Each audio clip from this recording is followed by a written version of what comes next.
Hey friends, how's it going? My name is Gabby. Welcome back to my channel, and today we're going to be doing my August wrap-up. Because in the month of August, I read 15 books, and I ended up reading 4 different mangas and then 11 different novels. I did end up having 2 DNFs for the month of August. I actually might have even had more than just these 2 DNFs, but these books, I actually made some decent progress in these before I decided to DNF. One of them was Hello Stranger by Catherine Center. This is a book that I got 106 pages into this before I decided to DNF this one, and I feel like I DNF'd this one for a number of reasons, but the main reason is because the protagonist was driving me absolutely nuts. Like she just was so annoying to me. And then also I feel like there was a lot of like medical doomsday kind of stuff happening in this book, and it just wasn't exactly what I thought I was signing up for. Like I just wanted to have a fun romantic time, and it just felt very like intense, and like life or death medical situations were happening, and it was just a little bit overwhelming. And then I also temporarily DNF'd I Did It For You. This is a book that I only got maybe like anywhere between 30 to 60 pages in. I can't remember exactly how far in I got.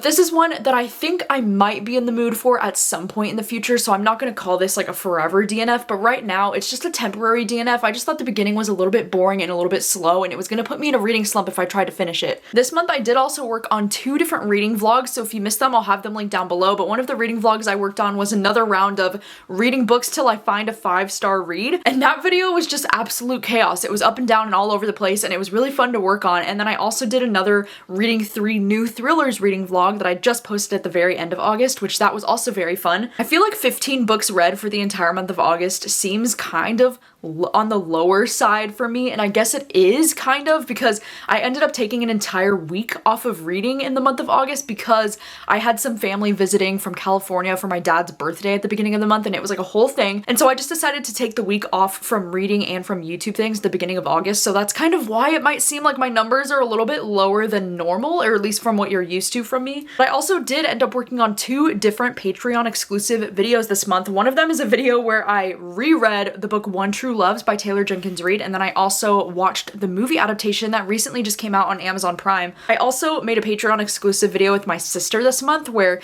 she kind of does like a cooking, teaching us how to make her chicken tacos recipe kind of thing, and then we also do a little bit of Q&A, so those will all be linked down below if you want to go and check those out. Speaking of my sister, oh my gosh, she just recently launched this cute Taylor Swift Eras merch that she's drawn on her Etsy. I'll have her Etsy link down below. So starting with the 4 different manga that I read in the month of August, the first things that I read were Alice in Borderland. This is volume 2 and volume 3, and this is a series that I've really been enjoying. I'm actually a really huge fan of the Alice in Borderland TV show that's on Netflix, and so I've been wanting to check out the manga that inspired the TV show for so long. And this series, so volume 2 for me was 5 stars. I absolutely loved volume 2. There was one of my favorite moments in the TV show that happened in this volume, and it was just so emotional and beautiful and very intense. Like this manga series is very freaking intense. But then volume 3 was about more of like a 3-star for me. I feel like it was a little bit slower paced. I didn't like how halfway through this manga we kind of took a break from the main characters, and then we went and focused on a side character for like a good chunk of this volume, and then it was like it all connected back in the end, and we got back to our main group of characters. But I don't know, I just found volume 3 to be a little bit slow. It's probably my least favorite in the series so far. I feel like if you're a fan of like Squid Game, I think you would really like these, because the whole thing of Alice in Borderland is how it takes place in this universe where they have to compete in these games to survive, and the games are all ranked based on like the deck of cards. So like depending on the rank and like the number of the card will depend how difficult the game is. And then it's so cool because once they complete these games, they'll get these little cards that are like visas that'll say like how long they have until their visa expires is how soon they have to play another game. It's just very interesting. I love Alice in Borderland. And then I ended up reading The Golden Sheep, which I do believe that this is the first volume in another series, and this is one that I had such high hopes for because I had heard good things, and I thought this cover and like the art style is just so freaking cute. But I don't know, I feel like this one just ended up not really being for me. This one, we're following this girl who's I think she's in her junior year of high school, and it's about how she's coming back to her hometown where she grew up, and she's like, being reunited with a lot of her friends.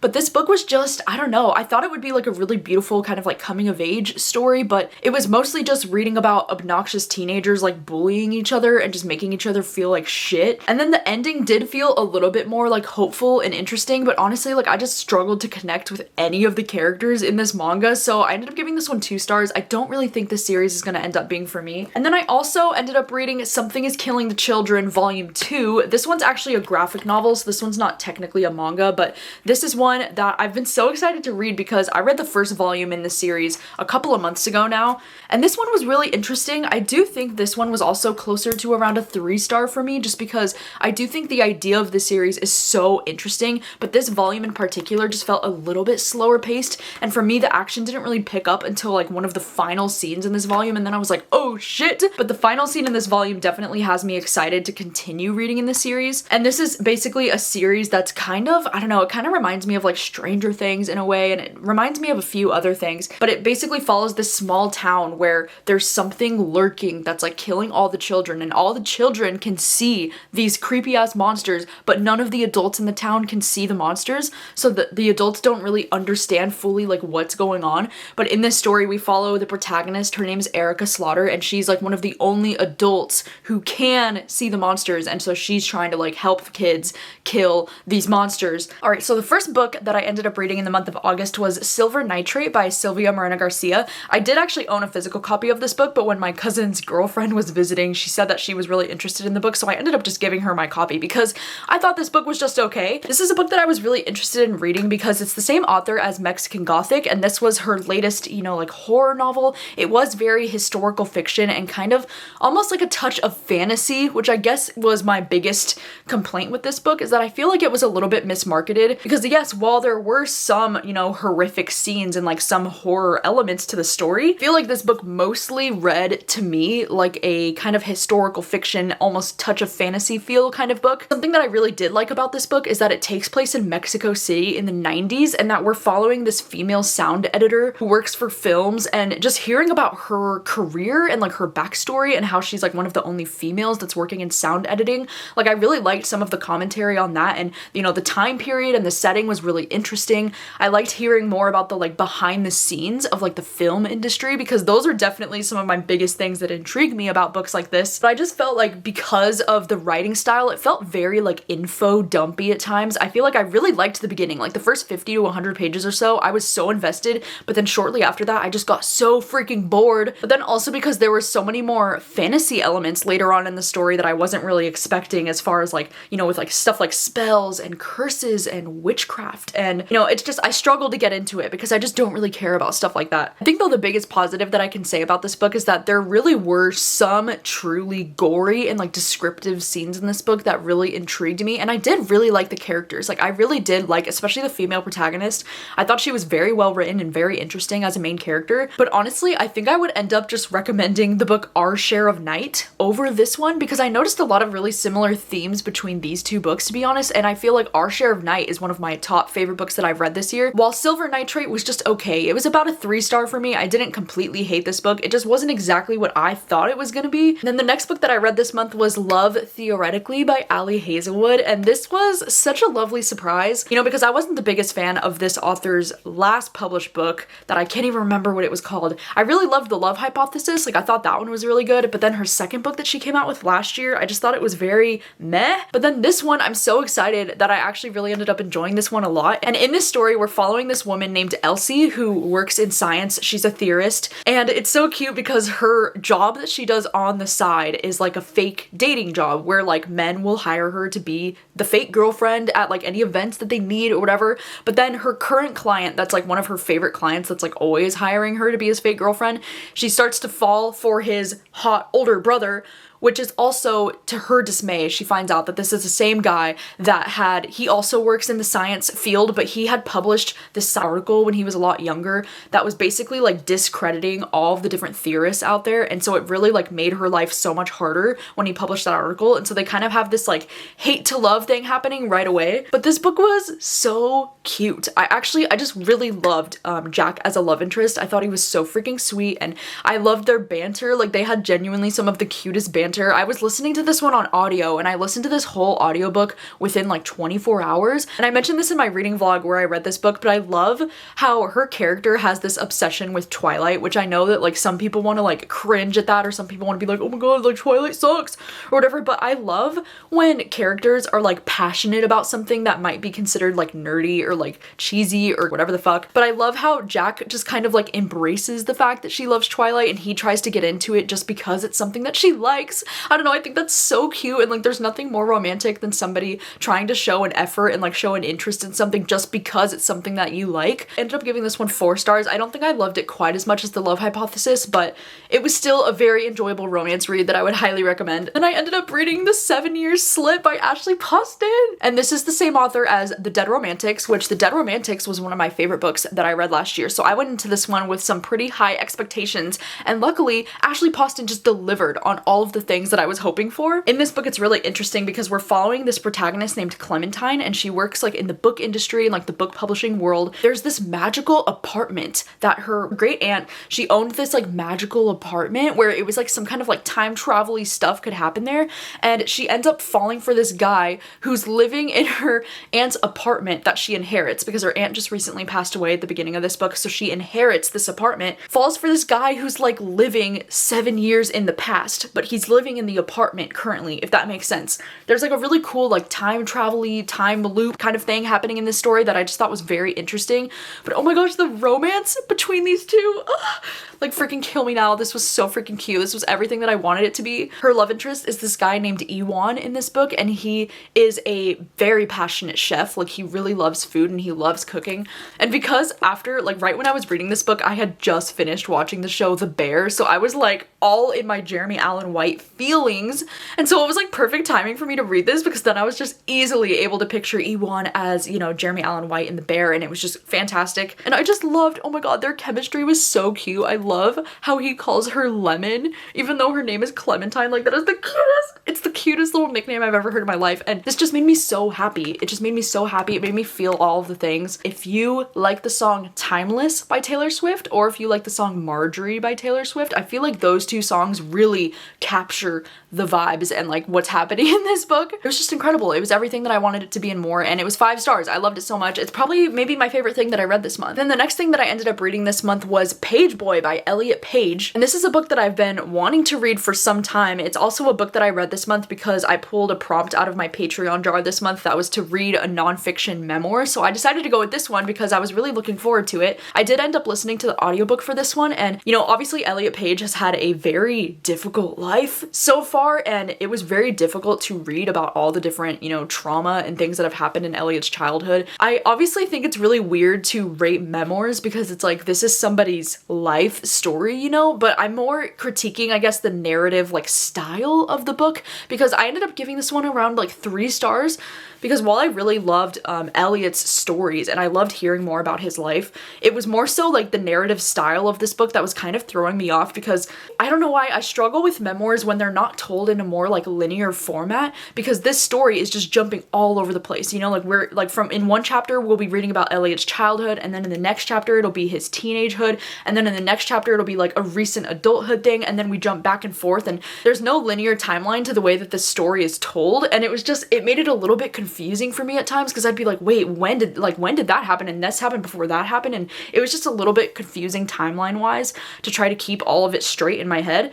But then also I feel like some of these stories just felt a little bit like random or like unnecessary, or like they didn't really fit in with like the rest of the narrative of what the overall, you know, story and theme felt like it was about. Like just for example, like there was a time where Elliot went off about a story about his mom and like different things that had happened to her back in her college days, and I don't know, some of those chapters just felt so like random and like unnecessary. I was like, this doesn't feel like it belongs in this collection. So I ended up giving this one 3 stars. I really enjoyed it, and I would recommend this if you're a fan of Elliot Page, or if you're just wanting to, you know, hear more about his life story. I thought this was very interesting and very well done for the most part. I just wish that it had been edited a little bit differently. And then I ended up reading One True Loves by Taylor Jenkins Reid, and again, this is a book that I read this month because I was working on the video where I reread this book and then I watched the movie adaptation for a Patreon exclusive reading vlog this month. And unfortunately, this ended up being the biggest shock to me because the first time that I read this book, I really freaking loved it and I considered it to be one of my favorites. And now this time when I read it, this was like 2 stars, maybe? I found myself to be incredibly frustrated with not just the protagonist when I was reading this book, but also the love interest, Jessie. I had an issue with a lot of the way that he would talk to her in this book. It's just crazy how I can reread a book from, you know, the first time that I read this book was in 2016, I'm pretty sure, so it has been about 7 years since the first time that I read this, but it's wild how passionately I could love this book the first time that I read it, and then this time around, I just felt nothing for these characters. Like, I only felt annoyance. And then I was also, like, surprised at how terrible I found the writing style to be, because in my memory, I thought that this book was so, like, gorgeously written, and then this time when I read it, I was like, this reads like a pretty bad and terrible fan fiction. Like, what the heck is this? The writing is not anything like I remembered it to be, and so I think this just confirms that I cannot trust my old reviews from like 2016 back. I just can't trust that bitch. I don't know her. And then I did end up reading You're Not Supposed to Die Tonight. This one is a young adult horror novel that I ended up listening to this one on audio, and this book was surprisingly really fun. You know, I never know with young adult if it's really gonna end up like being for me or not, especially with young adult horror. I feel like sometimes they can be so hit or miss, but this one was really entertaining. We're following this protagonist who is a queer protagonist. She has a girlfriend and she works at this summer camp kind of simulation game thing. I don't even know how to fully explain this, but basically there's a summer camp. It's kind of like a simulation where she works to scare people essentially, and she gets to dress up as the final girl, and she like makes all the fake blood that all of the employees there have to, you know, put on and like work with. And so it was very entertaining and interesting to read. I feel like this would be the perfect kind of quick summer horror book, or even like in the fall, just because the atmosphere in this book is really well done and it's really interesting. Story starts to take off in this book when she realizes that somebody at her summer camp has gone missing, and then like people keep going missing that she's working with, and she realizes that something more sinister might actually be going on at this summer camp. And I don't know, this book was really entertaining. I think I ended up giving this one around a 4-star. Like, I just thought it was really engaging and really interesting. It just kind of lost me a little bit towards the end because there were some elements of this book that got a little bit like cringy and just kind of like a little bit over the top and ridiculous in my opinion. But if you're looking for something that's just like straight camp, like this is what you're gonna look for. Like, this is a great recommendation for something like that. All right, and then the next book that I read this month was A Twisted Love Story by Samantha Downing. This was actually our booktube pick for the month of August, and we collaborated with the Literally Dead book club, with Kayla's book club, for the month of August, and we will have had the live show by the time that you're seeing this, so I'll have the link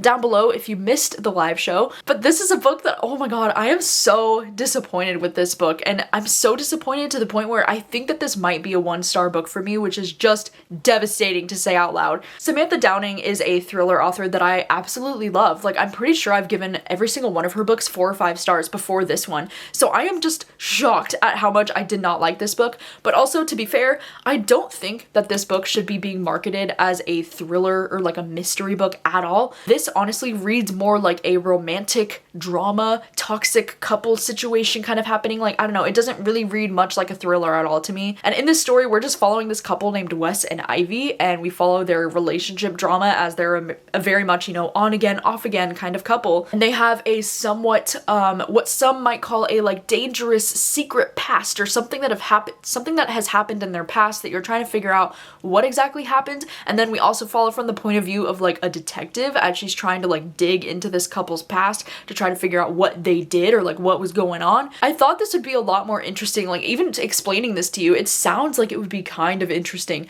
but it's really not. It's not at all. And it's weird because the mysterious and like thrilling elements of this book aren't even introduced in this book until like 150 or even 200 pages into it. Like, for the whole first 200 pages, you're just kind of like, what am I reading right now? It just takes so long before anything even remotely interesting happens in this book. And then even still, at the end of the story, I just thought the ending was ridiculous. I thought the ending was so dumb.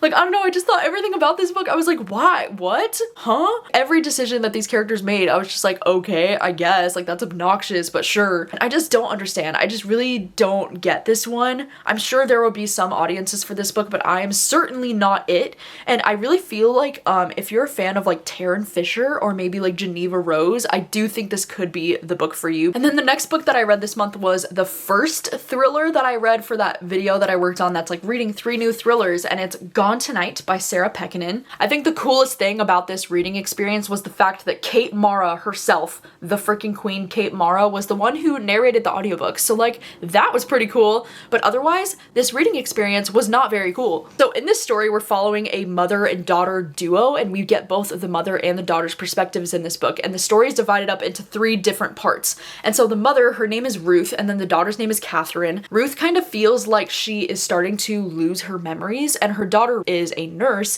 and you know, she's a full-grown adult, and she's starting to notice these signs in her mom, like she's starting to notice that she seems to be losing her memories. The first part of this book was really interesting to me because we do get both perspectives. We get the daughter's point of view as she's like observing these things about her mom, which were really sad to be honest, but then we also do get the mother's point of view, but we read about her chapters in the past. And right from the start, you know that something kind of like more sinister or something has happened in the mother's past that we don't know about right from the jump. So part 1 of this book, I thought, okay, you know, like I was a little bit intrigued. I thought it was interesting. Part 2 and part 3 just got so meh. Like the book just really fell apart in my opinion, because in part 2, I thought it was really annoying because we kind of find out some things about this mother's past, and we kind of find out about some things going on with the mother that I was just not very cool with. And then it was also annoying because I feel like the daughter's chapters just got completely so repetitive, because she would be trying to find out these things about her mom that we as the reader would already know because of the mother's chapters. So it would just get insanely repetitive of just like reading the same thing and like waiting for the daughter to like catch a fucking clue. I really hate when thriller books do that. That's one of my biggest pet peeves, when like I find out a twist or I find out about things from one point of view, and then the next chapter's point of view is just that character trying to figure out what you just figured out. I hate that so much. Like it's so annoying. Villain of this story just didn't feel very like threatening or villainous. Like I don't know, it just didn't really work for me. Everything felt over the top and cheesy, and I ended up giving this one 2 stars. I just really wasn't a fan of it, sadly. And then I ended up reading Everyone Here Is Lying, which is the new Sherry Lapina, and this is another thriller where, you know, it's kind of like a typical setup, I guess, in my mind, because we're following this family. There's this guy William who's a doctor. He has hit his daughter, and he's also having an affair with this lady. That's like something that you know right at the start of this book. And so his daughter goes missing, and so he starts lying to the police because he doesn't want them to know that he hit his child right before she went missing, because then they're gonna think it was him. And then it's mainly just about these 2 families, you know, like the guy William and then the woman that he's having an affair with and her family. Like they all just get caught up in this big web tangle of lies, and it's just, I don't know, it kind of reads like every other domestic thriller that I've ever read before, in my opinion. I just feel like there was nothing in this book that was like super surprising. Like yeah, there was a twist at about like the 60 to 70% mark that I was like, oh, that's slightly interesting.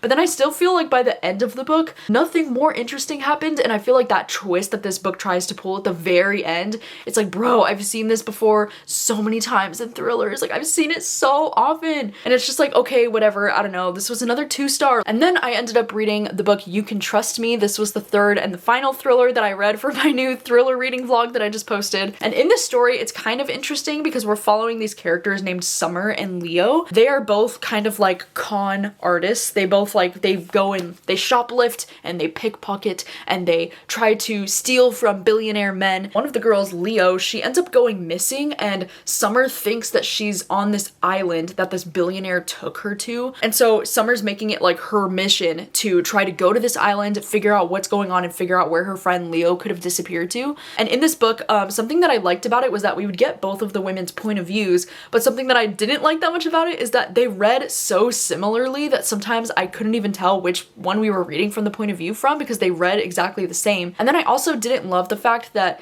in this book, we would not only get the like present day, you know, chapters and timeline, but then we would get chapters that was like 10 years ago, 15 years ago, 5 years ago. And those chapters just felt kind of like unnecessary and repetitive and just kind of like, why are they even here? But something that I did really like about this book is that I actually really did like both Summer and Leo as characters. I feel like in a book like this, it can be so easy to not develop the characters at all and just have them as very like one-dimensional basic bitches. But I actually really liked both of their characters. I thought they were pretty well fleshed out, which was nice because then it made me eventually care about stuff that happens later on in this book. And I don't know, this was still about a 3-star for me. It wasn't exactly my favorite. I think it's more so though because I'm not the kind of person who like loves to read books about people getting involved with billionaires and like scamming people and conning people. Like that's just not my my kind of thriller, I guess. But if that is your kind of thriller, I do think you could enjoy this. I think this is like the perfect kind of like end of summer beach read kind of thriller. Like I do think it's a quick read, it's easy, it's mindless.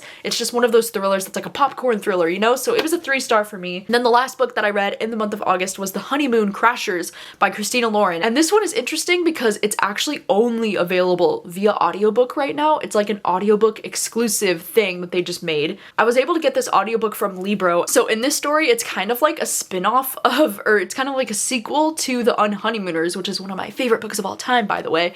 But in this book, instead of following Olive and Ethan, we're following Olive's sister, Amy. And in this book, Olive is the one that's getting married to Ethan. And so we're following Amy as she's trying to like plan a surprise for their wedding. Like she's trying to plan a more elaborate wedding than what they think it's gonna be. And it's all gonna be taking place in Maui, you know, like in Hawaii. And then it's about a romance between Amy and then his like Ethan's best man, and his name is Brody, and he's this guy that like everybody in the town loves and just thinks he's so great. Something that I thought was really cool about this audiobook is that because it's an audiobook exclusive, they put so much work into this audiobook, and you could really tell because not only is it like a full cast audiobook, but they have like sound effects and like music, and like literally it's like an experience to listen to this on audio. It's really cool. Like the sound effects are not like typical audiobook sound effects that I've heard. It's literally like the sound of crashing waves on a beach and like wine glasses being poured, like bottles being opened and poured into cups, and it's really cool the amount of effort they put into this audiobook. But I also just, I don't know, there was just something missing for this from me. I think it might be because of how short this audiobook is. Like the entire audiobook is only about 4 hours, so it's very much a novella length. Like it's not a long story. And it was also like really hard to get their chemistry just from the audiobook. I don't know, sometimes with my romance books, I feel like audiobooks with romance books are very like hit or miss for me because sometimes I can either feel the chemistry through the audiobook or sometimes I can't. And with this one, I don't know, I struggled to really get their chemistry through the audiobook with this one. So I ended up giving this one 3 stars. I do still think it's worth checking out, especially just for the cool like audiobook sound effects and the music and all the effort that went into this. I do think it makes for a very entertaining listen if you do like listening to audiobooks. So I do think I would still recommend it, but I don't think like if you love The Unhoneymooners, especially like as much as I did, I would go into this with like very small expectations, you know, because it's not nearly on that same level for me. You'll have to let me know if you've read any of the books that I read this month. What are your thoughts on them? What did you think of them? I would also love to know how many books did you read in the month of August? What was your favorite book that you discovered in the month of August? I'm so excited for the month of September. I'm actually going to be traveling to Japan for the first week of September, and it's going to be my first time ever traveling internationally, let alone like it'll be my first time in Japan, but it'll also be like my first time ever traveling outside of the United States. And so that's going to be very exciting and very wild.